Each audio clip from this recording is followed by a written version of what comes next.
youth today are not hearing or may choose not to hear some of the things that you're saying. It is.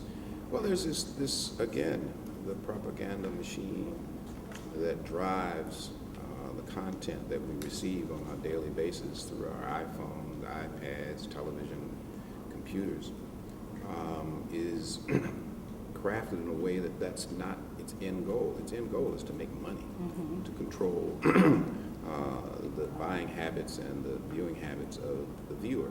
So it is certainly not a system set up to improve culture.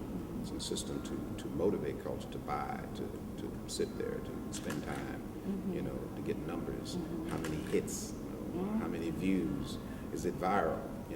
Are you throwing buckets of whatever it is on your head? I mean, it is.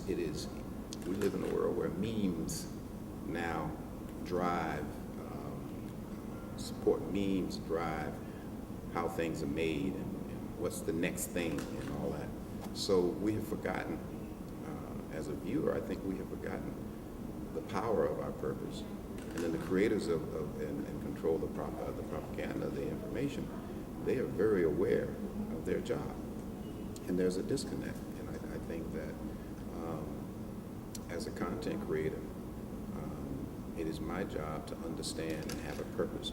The problem I find with the millennium generation, millennials I should say, is that whenever I ask them, why'd you make that?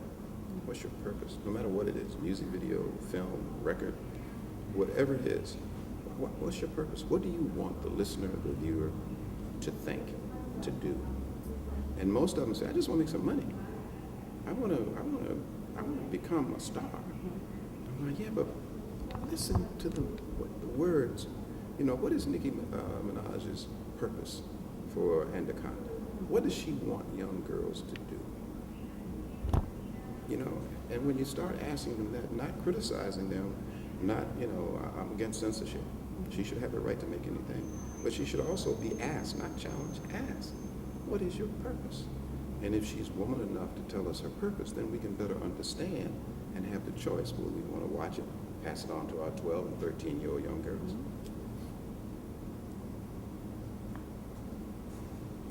You were good friends to the late Robin Williams. You two starred in the Richard Pryor show together in the late 1970s. After his death, you said the world needs laughter more. And on this, the 13th anniversary of September 11th, how can we keep the laughter going? Well, gosh, first, what's missing in all of us, I think, is the understanding for the need for wit. We're losing our sense of humor. We've turned it over again to the propaganda machine to tell us what's funny. Our wit and our humor now is based on the destruction of character. It's based on the worst of someone. We laugh at things that happen to people. Visually, I mean, you look at Facebook, it comes across your daily feed, and you see some of the videos. The one that has LMAO, usually are ones that somebody is having something happen to them, and so we're laughing at ourselves. And I think what was wonderful about people like Richard Pryor and Will Rogers and Robin Williams and all these great Jonathan Winters and on Bill Cosby, is that they revealed in the way we lived a sense of humor and irony that was is very funny. But now we've become very hypercritical of who we are as a people in our humor and our writing. The criticism is sort of become our approach. You ask somebody what would they do, and they tell you what they won't do. You hear politicians all the time say, well, what would you do? Well, I tell you what I won't do. That's not what I asked. What would you do? They don't have an answer. Well, I wouldn't do what he did or she did. I love it. A few rapid fire questions, some light questions. What book are you currently reading? Well, I have to be truthful. I just read a book called Adultery by Pablo Coelho from Brazil. I've read every one of his books. He also wrote The Alchemist, so to give you, the wide range of his writing. And it is a very interesting book. And it'll certainly open your eyes. And although the title is very provocative, it's about love. Favorite pastime? Sculpting. Sculpting. What's the last name you sculpted? I'm working on a piece now. Yeah. Pet peeve? Oh, God, not enough time. I'm always going, not enough time. Did something happen today that was a pet peeve of yours? Yes. Okay. I would like to have been available to help someone, a friend who needed help. Then I couldn't because I'm here. Because you're here. Yeah. What has marriage taught you? Endurance.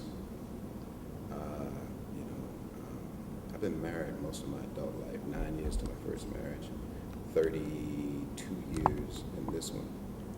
I put my time in, and to do anything, 30 years, you got it. Jeez. It goes beyond all of this stuff. You go, wow. Marriage has taught me endurance. Endurance. Yes. And lastly, recent memorable moment.